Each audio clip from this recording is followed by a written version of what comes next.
Halo, assalamualaikum warahmatullahi wabarakatuh. Kembali lagi di channel Prima Crypto. Oke, buat kalian yang baru datang di channel Prima Crypto, silahkan bantu subscribe channel Prima Crypto karena subscribe itu gratis, dan nyalakan loncengnya agar kalian bisa mendapatkan notifikasi video terbaru dari saya setiap harinya.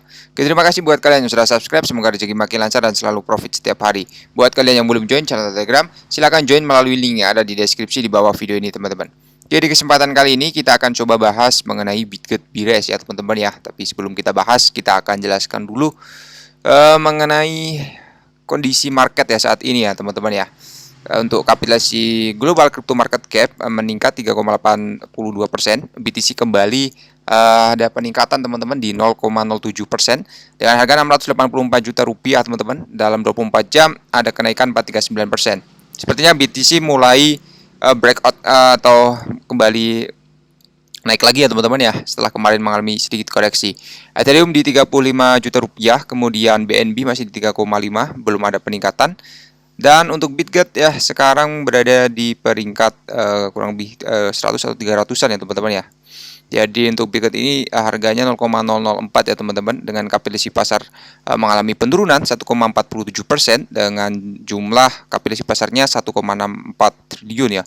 Volume perdagangan mulai menurun ya, 17% ya. Oke, tidak masalah ya. Kita akan coba bahas mengenai Bitcoin terlebih dahulu ya, teman-teman ya, karena hampir menuju halving ya, teman-teman ya. 135 hari lagi, teman-teman. Yang terpenting ya di sini kita akan coba bahas mengenai dampak tantangan regulasi global, teman-teman, terhadap harga Bitcoin ya, teman-teman ya. Jadi dampak dari tantangan regulasi global terhadap harga Bitcoin menjadi salah satu aspek krusial yang memengaruhi pasar mata uang kripto ini. Perkembangan regulasi di berbagai negara dapat memberikan efek langsung pada harga Bitcoin ya, menciptakan volatilitas yang signifikan, dan kejelasan regulasi atau kebijakan yang mendukung pengguna Bitcoin dapat meningkatkan kepercayaan investor dan mendorong permintaan yang dapat memberikan dampak positif terhadap harga. Jadi ketidakpastian terkait regulasi seringkali menjadi penyebab fluktuasi harga Bitcoin yang tajam. Pengumuman peraturan baru, penolakan produk keuangan terkait Bitcoin oleh regulator, atau langkah-langkah kebijakan yang tidak terduga ya dalam menciptakan ketidakpastian di pasar, teman-teman. Kemudian mengakibatkan gejolak harga yang cepat dan besar. Investor dan pedagang seringkali merespon secara cepat ya terhadap berita-berita ini, menciptakan periode kenaikan atau penurunan harga tajam, teman-teman. Jadi regulasi yang ketat di berbagai negara juga dapat menimbulkan dampak negatif terhadap harga Bitcoin ya, ketika pemerintah mengeluarkan kebijakan pembatasan atau larangan terhadap penggunaan Bitcoin. Hal ini dapat menciptakan sentimen negatif di pasar yang pada gilirannya mempengaruhi harga ya.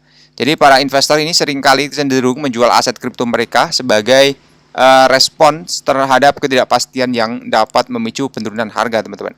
Jadi sebaliknya, adopsi regulasi yang mendukung dan memberikan legalitas kepada Bitcoin dapat memiliki dampak positif terhadap harga. Kejelasan regulasi dapat memberikan sinyal positif kepada investor dan pelaku pasar bahwa harga Bitcoin diakui diterima secara hukum ya. Nah, ini dapat meningkatkan kepercayaan dalam aset digital ini sebagai bentuk investasi yang sah, teman-teman. Jadi dalam beberapa kasus, pelanggaran regulasi atau perubahan kebijakan dapat meningkatkan permintaan terhadap Bitcoin yang pada gilirannya dapat memberikan dorongan pada harga ya. Jadi kebijakan yang mendukung inovasi dan pengguna Bitcoin sebagai instrumen keuangan atau sebagai alat pembayaran dapat menciptakan lingkungan yang mendukung pertumbuhan harga, teman-teman. Kemudian di sini mengenai tantangan regulasi global ya, tidak hanya memengaruhi harga Bitcoin secara langsung, tapi juga dapat menciptakan pasar yang lebih matang, dan investor pelaku pasar mungkin lebih cenderung berpartisipasi dalam ekosistem Bitcoin ya jika ada regulasi yang jelas dan diakui secara global. Ini juga dapat membantu mengurangi tingkat manipulasi pasar dan menciptakan stabilitas harga jangka panjang, teman-teman.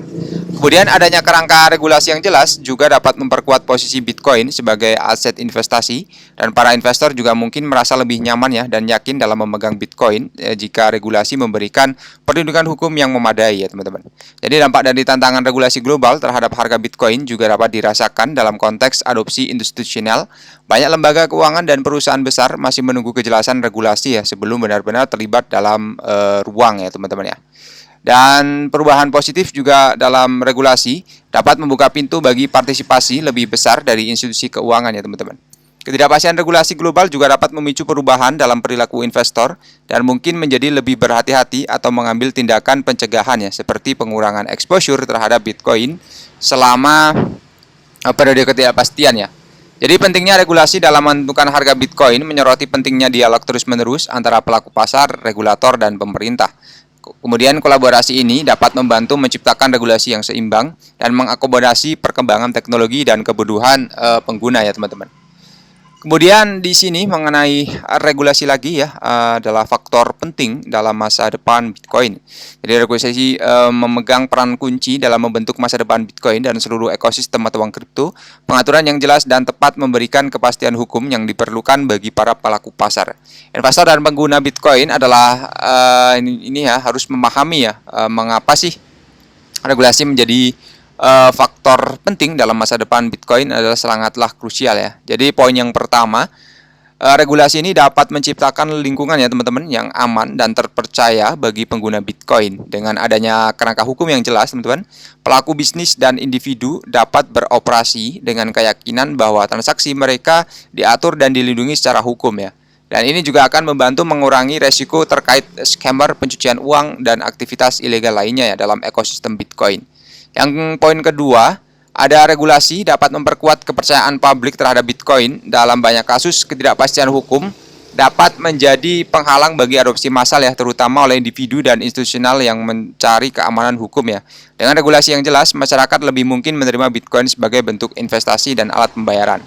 Kemudian yang ketiga di sini regulasi dapat membantu mencegah dan mengurangi resiko keuangan. Pasar mata uang kripto seperti Bitcoin terkenal dengan tingkat volatilitas yang tinggi. Dan regulasi baik dapat mengurangi risiko manipulasi pasar dan spekulasi ya. Dan poin yang keempat, regulasi dapat merangsang pertumbuhan industri dan inovasi dengan memiliki kerangka hukum yang jelas.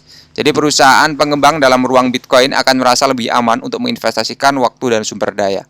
Yang kelima, regulasi dapat membuka pintu bagi partisipasi institusional. Banyak lembaga keuangan dan investor institusional masih menunggu kejelasan regulasi sebelum benar-benar terlibat dalam mata uang kripto ya teman-teman. Kemudian yang kedelapan di sini regulasi dapat mengatasi isu-isu etika dan kepatuhan dengan memberikan pedoman etika yang jelas. Regulasi dapat membantu menghindari penyalahgunaan Bitcoin untuk tujuan ilegal atau tidak etis ya teman-teman ya. Yang kesembilan di sini regulasi dapat membantu mengintegrasikan Bitcoin ke dalam sistem keuangan global dengan memastikan kepatuhan terhadap standar internasional. BTC juga dapat ini teman-teman berfungsi sebagai bagian dari terpadu dalam infrastruktur keuangan dunia ya teman-teman ya. Dan yang terakhir, regulasi menciptakan kejelasan bagi pemerintah dan lembaga pengawas. Dengan memiliki panduan hukum yang jelas, pemerintah dapat lebih mudah mengelola resiko dan menyesuaikan kebijakan mereka sesuai dengan perkembangan teknologi di pasar Bitcoin ya teman-teman ya. Oke, jadi untuk regulasi ini memang sangatlah penting ya teman-teman ya. Kenapa kita bahas Bitcoin ya, karena untuk harga Bitcoin ini mempengaruhi semuanya teman-teman altcoin ya, dan harga Bitcoin juga dipengaruhi harga Bitcoin ya. Ketika naik ya otomatis dia juga naik ya teman-teman seperti kemarin ya. Semoga saja sih proyek-proyek dari Bitcoin juga ini ya terus berjalan ya teman-teman ya. Kemudian di sini untuk Bitcoin ya melonjak hingga $44.000, sementara efek Dogecoin meledak dengan 2 digit ya. Jadi BTC kembali mengalami kenaikan yang mengakibatkan lonjakan di atas $44.000 untuk pertama kalinya sejak awal Mei 2022. Altcoin juga berubah menjadi hijau dan keuntungan besar Solana, Avax, Doge, Shiba, dan banyak lainnya ya.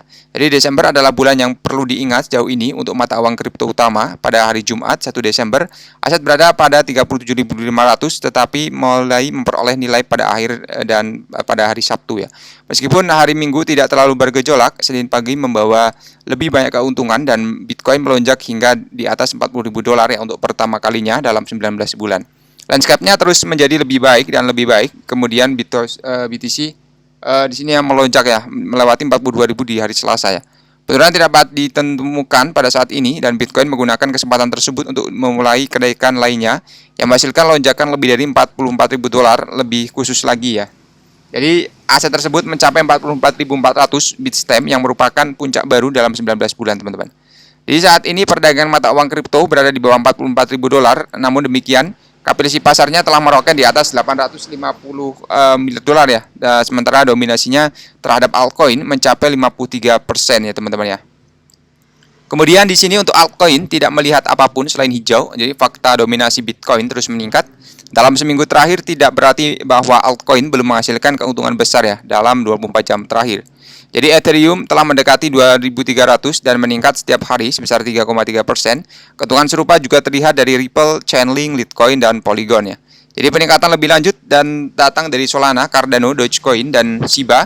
Dalam kasus Doge, AVAX pompanya antara lain 11% dan 18% ya. Jadi peningkatan harian paling signifikan berasal dari Helium 56%, Beam 25%, Casper, dan Calestia 21%, teman-teman. Oke, jadi seperti itu saja untuk pembahasan kali ini. Buat teman semua yang belum subscribe, silahkan bantu subscribe. Karena subscribe itu gratis dan nyalakan loncengnya agar kalian bisa dapat notifikasi video terbaru dari saya setiap hari.